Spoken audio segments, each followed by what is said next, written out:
안녕하세요. 고민 아침방입니다.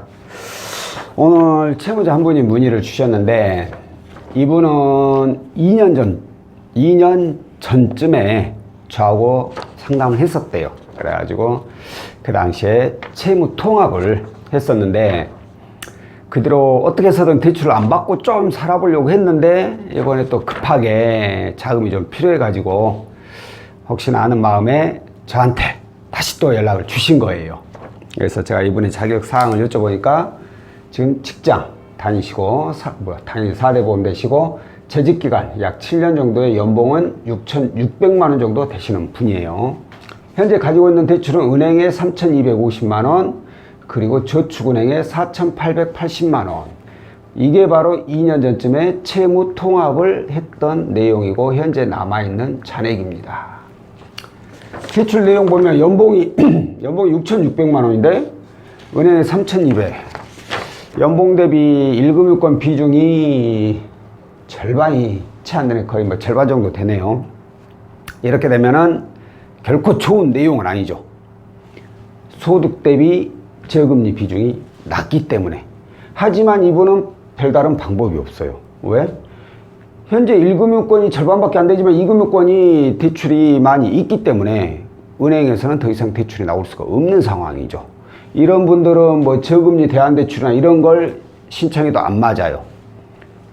은행권이 현재 저금리가 소득의 한 절반 정도 되기 때문에 저금리를 하더라도 이보다 좀 더 높아지긴 하겠지만, 대안대출을 하게 되면 높아지긴 하겠지만 아주 여기서 크게 많이 높아지지는 않기 때문에 그냥 제가 봤을 때는 이대로 이용을 해야 됩니다. 근데 여기서 이제 고객님이 추가 자금이 필요하다고 하셨는데, 추가 자금이 약 한 1,500만 원 정도, 1,500만 원 정도 필요하다고 하셨어요. 자, 그러면 중요한 게 어떻게 해야 되나요?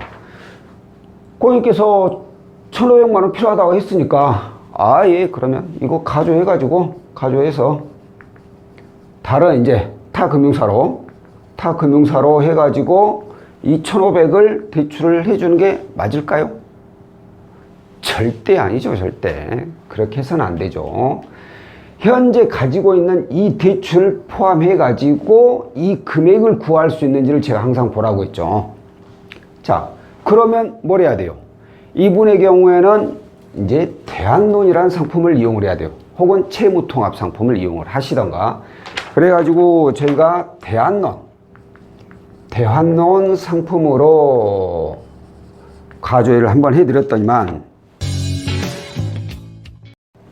이분이 6,100만 원까지 가능하다고 나왔고, 이게 금리가 11.4%가 주어졌어요. 와, 금리가 생각보다 잘 나왔네? 그러면 이분이 신용이 좋다는 얘기가 되죠. 이분의 신용 점수를 확인해 보니까 나이스가 831점에 K12가 821점. 오, 좋아. 그러면 여기서 드는 의문이 하나 있죠. 뭔가가 이건 잘못됐다기보다는 하나를 놓쳤다라고 해야 될까요? 왜? 그게 무슨 얘기냐? 고객님은 이 채무 통합을 2년 정도 전에 하셨다고 했어요. 이게 지금 금리가 15.8%라고 하셨거든요. 이게. 그러면 그 당시에 15.8%가 나왔다는 것은 뭐 신용이 그렇게 좋지는 않았다는 얘기가 되고, 사실 뭐 채무 통합을 이용했다는 뜻이 부채가 여러 건 있었다는 얘기가 돼요. 그런 신용점수가 좋을 리는 없었을 것이고, 그래서 당연히 그 당시에 적용되는 금리가 높게 형성이 될 수밖에 없죠. 그러면 어떻게 해야 되냐? 제가 이전에 이 대안론이라는 상품에 대해서 몇 번 설명을 드린 적이 있어요. 대안론의 경우에는 이렇게 이분처럼 채무 통합을 하고 나서, 채무 통합을 할 당시에는 신용이 그렇게 좋으신 분들이 없기 때문에 대체적으로 금리가 10%대 중반에 형성되는 경우가 많다고 했어요. 그러면 여러 건의 채무를 통합을 하고 나면 신용점수 제가 올라간다고 했잖아요. 바로 뭐 통화하자마자 바로 올라가는 건 아니고, 왜냐하면 신규 대출이 발생했으니까 좀 하락했다가 이제 올라가는 경우가 많아요. 이런 경우에 이 채무 통합을 하고 나서 6개월 정도, 제가 이렇게 상담을 받다 보면 최소 6개월, 길게는 12개월, 거의 1년 정도 지나면 신용점수가 많이 올라가 있습니다. 이처럼 많이 올라가 있어요.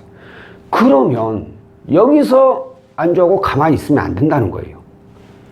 내 이 신용점수로 이보다 이제 더 낮은 이자가 가능한지를 봐야 된다는 거죠. 그게 바로 대안론이라는 거예요.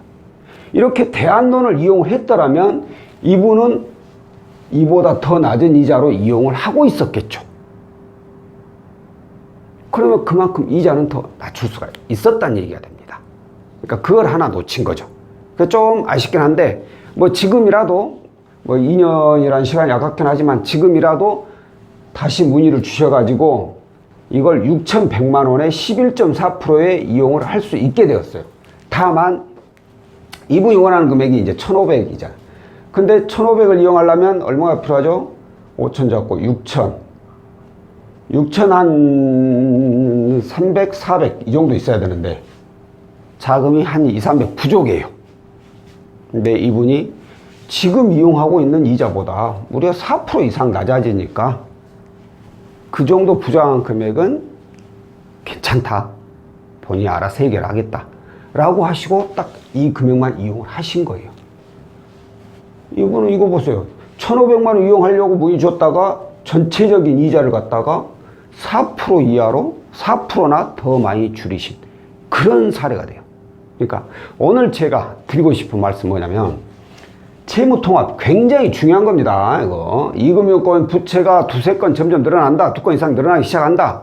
그러면 반드시 채무통합을 해야 된다라고 제가 말씀을 드렸고 이렇게 채무통합을 하고 나서 짧게는 6개월 길게는 1년 정도 지나면 신용점수가 많이 오르게 되니 그때 반드시 대안론을 이용을 해가지고 이 채무통합 당시에 이용했던 이자보다 더 낮은 이자로 꼭 대안을 한번 하셔야지 이자 지출을 조금이라도 더 줄일 수 있다라는 그런 내용에 대해서 안내를 해드렸고요.